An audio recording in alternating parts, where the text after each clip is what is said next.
From rooftops to highways, influencers have risked everything for the perfect stream, sometimes with fatal consequences. In this video, we're going through 6 of the most shocking demise of influencers while live streaming.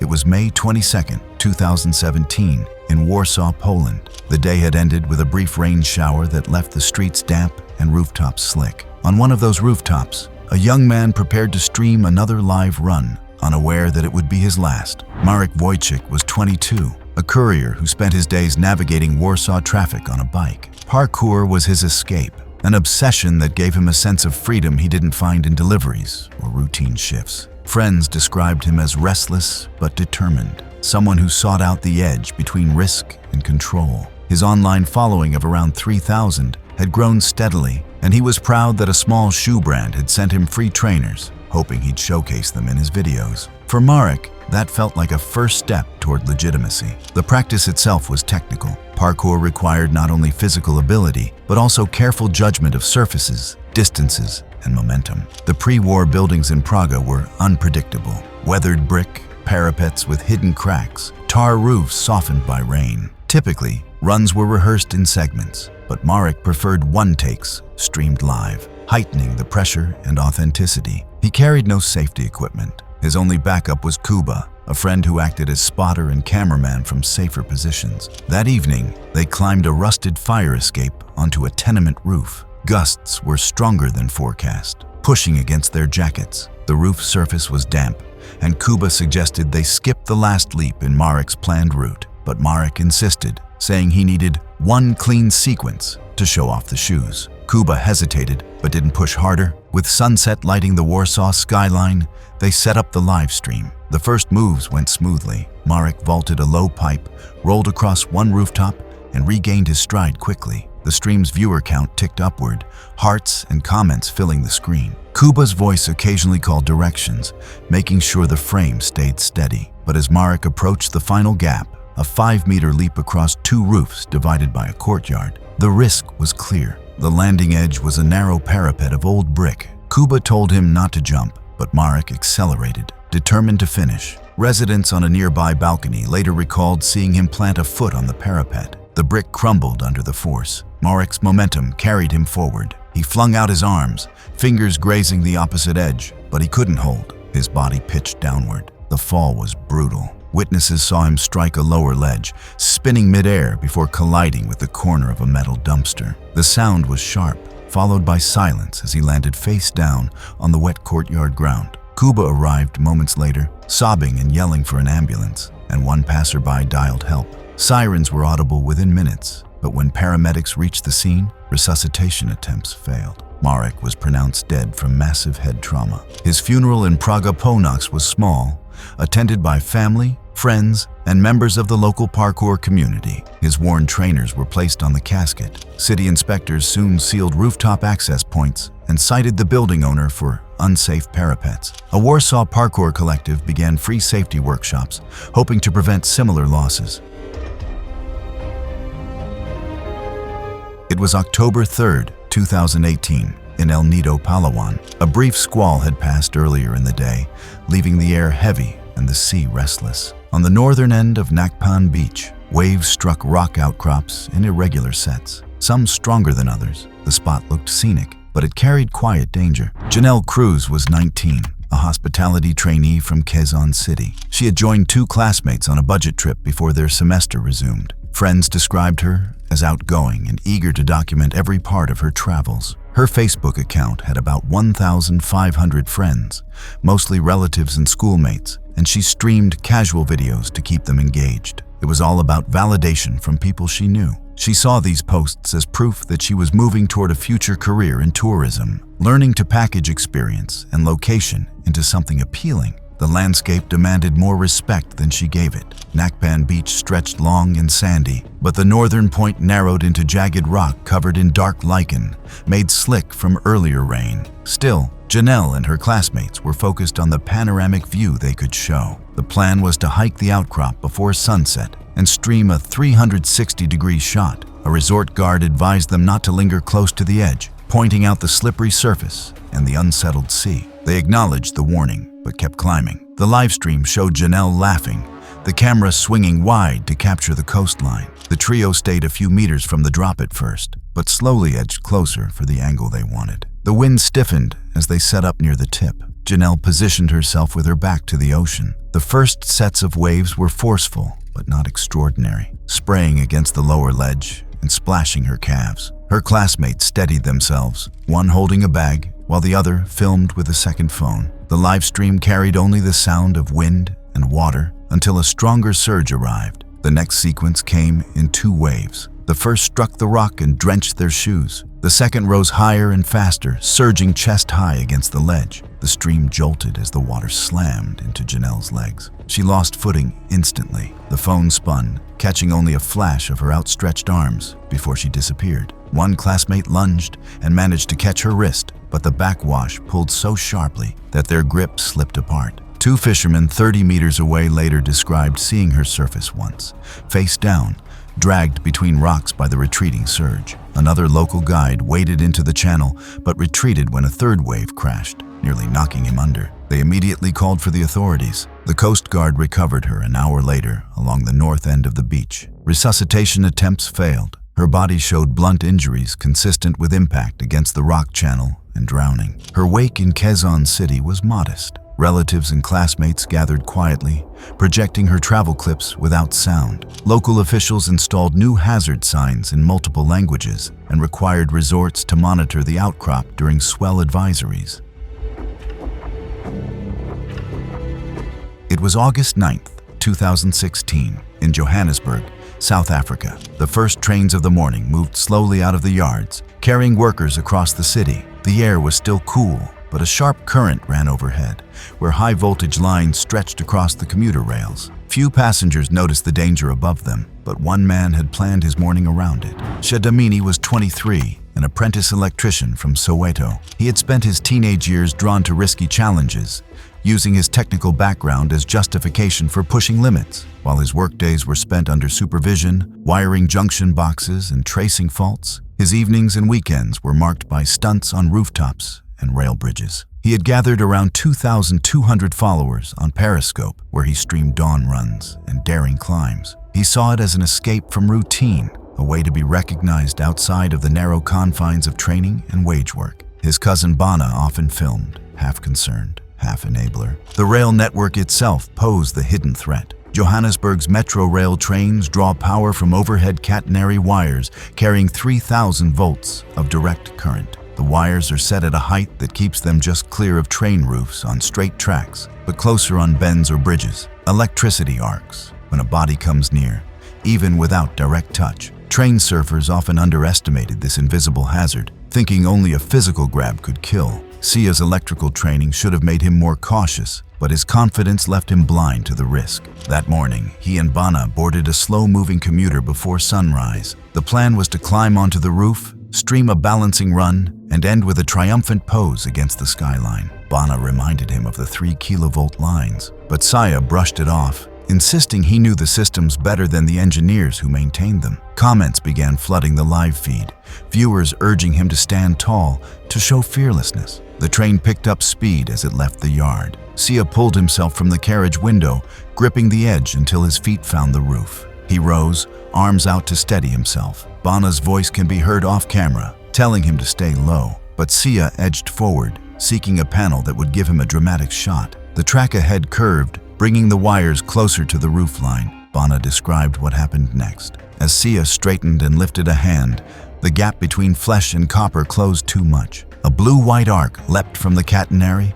striking with a crack like gunfire. His body stiffened instantly, legs locking in place. For 2 seconds he convulsed, then collapsed, his shirt catching fire where the current exited, smoke rising immediately. Commuters peered from carriage windows, horrified. Bana killed the stream and yanked the emergency lever, but the train could not be entered safely until power was cut. From the ground, onlookers saw Sia roll once along the roof before lying still, smoldering. His hands, chest, and face were blackened by burns. Once the train halted and the current was shut down, responders climbed up. Sia was carried down to the platform where brief CPR attempts were made. but his injuries were overwhelming. Paramedics called by train staff arrived within minutes, but the electrocution had stopped his heart and destroyed tissue beyond recovery. He was declared dead at the scene. His funeral in Soweto was small, attended by family, friends, and apprentices from his training program. His scuffed shoes and hard hat were placed beside the coffin. Rail authorities later released an awareness campaign about train surfing, showing the risks of overhead wires and reinforcing patrols at yards. It was December 17, 2017, on the Jaipur-Ajmer highway in Rajasthan. The winter air had cooled after dusk, but the traffic still moved steadily along the 6-lane corridor. The headlights of trucks and buses cut through the dark, joined by the hum of motorcycles weaving between them. Among them, one rider carried a phone mounted live to Facebook, his next broadcast minutes away from becoming a record of his final ride. Rohit Sharma was 21, a delivery rider by trade who balanced long days on 2 wheels with late-night attempts at building an online following. He had grown his audience to just over 4,000 Facebook followers, sharing tutorials on basic maintenance, fuel efficiency tips, and casual ride-alongs. His personality was enthusiastic and restless, shaped by both economic pressure and the validation of real-time viewers. Unlike established motovloggers with professional cameras and sponsors, Rohit relied on his pillion rider Imran, who held the phone during streams and kept an eye on comments. Safety was not ignored, but it was compromised. Their gear consisted of half-face visors and casual jackets instead of proper armored protection. The Jaipur-Ajmer highway was built to carry heavy intercity traffic. The road mixed passenger cars, buses, long-haul trucks, and unpredictable hazards like stray dogs. At higher speeds, especially above 100 kilometers per hour, a motorcycle's stability margin narrowed sharply. A sudden obstacle, minor wobble, or miscalculated evasive maneuver could turn fatal. Rohit knew the mechanics of his 150cc bike well, but he had also grown accustomed to pushing it further when his audience encouraged. On this night, the stream carried not only his voice, but also his willingness to gamble. The broadcast began with a dusk ride framed as a Q&A session. Viewers commented on his bike's performance and asked about modifications. Soon, requests for a top-speed run filled the feed. Imran hesitated, but eventually told him the highway ahead looked clear enough. This validation was all Rohit needed. He downshifted, twisted the throttle, and the engine climbed in pitch as the speedometer needle rose. As they accelerated, headlights of a truck loomed in the distance. The vehicle had signaled to turn right, shifting lanes. Rohit leaned left to overtake, judging the gap too narrow to slow. In that moment, a stray dog darted across the road. Rohit grabbed the front brake instinctively. The sudden deceleration unsettled the motorcycle, and the front wheel tucked under. The live stream caught the violence of the next seconds. Sparks exploded as metal scraped asphalt. The phone jolted, showing brief frames of tarmac in Imran's hand as he screamed. A truck driver behind witnessed the motorcycle skid sideways and slide beneath the rear axle of another truck. Rohit was thrown free, tumbling across the median. His helmet strap had not been secured tightly, and the shell flew off as his head struck a concrete post with crushing force. Imran, ejected into roadside scrub, rolled to a stop shouting his cousin's name. Good Samaritans turned Rohit onto his side, while some called for help. His breathing was shallow and wet. His chest visibly collapsed from the impact. Paramedics arrived within minutes, but his pulse faded despite attempts at CPR. Rohit's body was cremated in Jaipur days later. Dozens of riders accompanied the procession at a measured pace. Engines subdued in mourning. Friends placed a pair of his worn gloves atop the pyre. Police ruled the truck and stray animal as uncontrollable elements, placing no fault beyond the choices made by the rider himself. Authorities issued a warning against live streaming while riding and introduced random helmet strap checks at checkpoints. It was March 11, 2016, in Thessaloniki, Greece. The sun had set, leaving the industrial outskirts dim and quiet, the air heavy with the faint odor of rust and dust. An abandoned flour mill loomed in silence. For one young man, the stillness was not a warning, but an invitation. By night's end, a broadcast meant to showcase urban exploration would instead capture his final moments. Nikos Papalos was 27, working days as a forklift operator in a distribution warehouse. Known among colleagues for his patience and steady hands, he often joked that the warehouse floor was too predictable. He sought escape through urban exploration, drawn to structures that had been left behind. He documented these trips on a modest YouTube channel, focusing on derelict mills, factories, and rooftops. His streams rarely drew more than a few dozen viewers, but he approached them with the seriousness of someone building a portfolio. He was methodical, but also eager to prove that he could handle risks that kept others away. His field of choice came with clear dangers. Old mills and silos were unstable,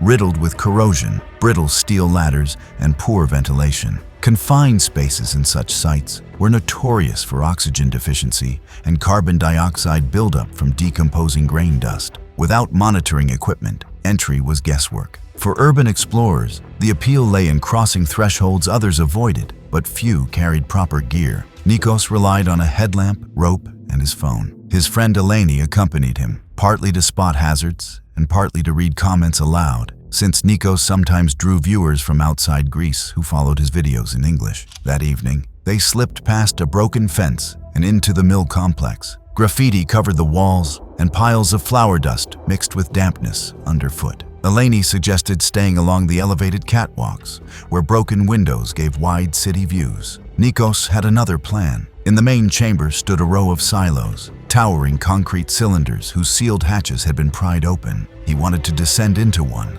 claiming it would show followers there was no danger. The live feed showed him climbing down a fixed ladder into the silo, the headlamp beam cutting across stained concrete. At first, he joked about the echo, but soon, a cough slipped through his words. Eleni, filming from above, commented that the air felt strange. The camera caught Nikos swaying, his voice breaking as he said his head felt light. He sat down against the wall, then slumped sideways. His breathing grew faint, and then the stream fell silent, except for Eleni's rising panic as she shouted for him to move and began calling for help.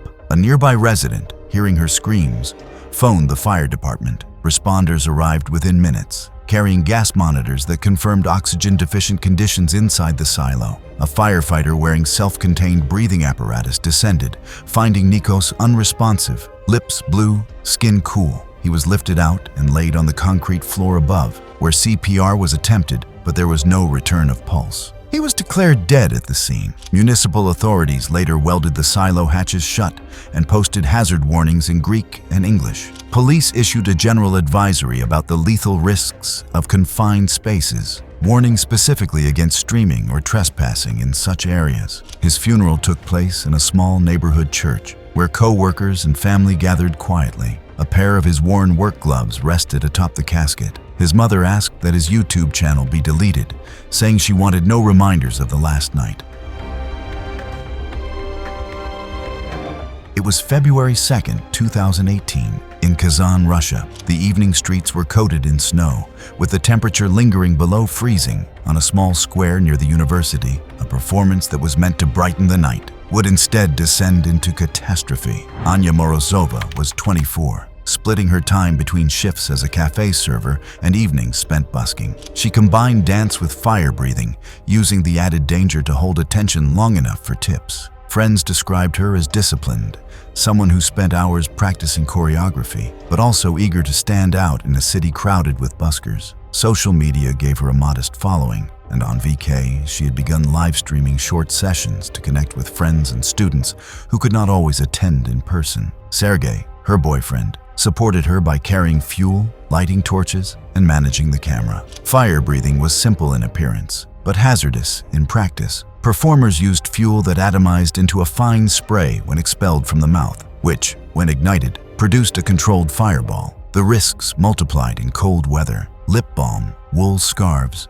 and wind gusts could all cause the flame to travel back. Safe practice required fire blankets, extinguishers, and assistants trained to react immediately. Anya and Sergey lacked that equipment. They carried only a fuel bottle and a lighter, relying on timing and positioning. That night, conditions were worse than usual. It was -8 degrees Celsius, and a light but unpredictable breeze swept across the square. Sergey reminded her to angle with the wind, but their setup placed her close to buildings where eddies formed. A handful of students gathered, drawn by the flicker of the torches. Two of them recognized her from previous streams and began recording on their phones. Despite the cold, Anya adjusted her scarf only halfway down, reluctant to expose her neck fully to the wind. Her first attempt produced a controlled fire plume, greeted with applause. The second, slightly larger, scattered briefly in the wind, but died down safely. On the third, she drew a deep breath, cheeks swelling as she expelled the spray in an arc. The gust shifted at that moment, pushing the ignited fuel back toward her.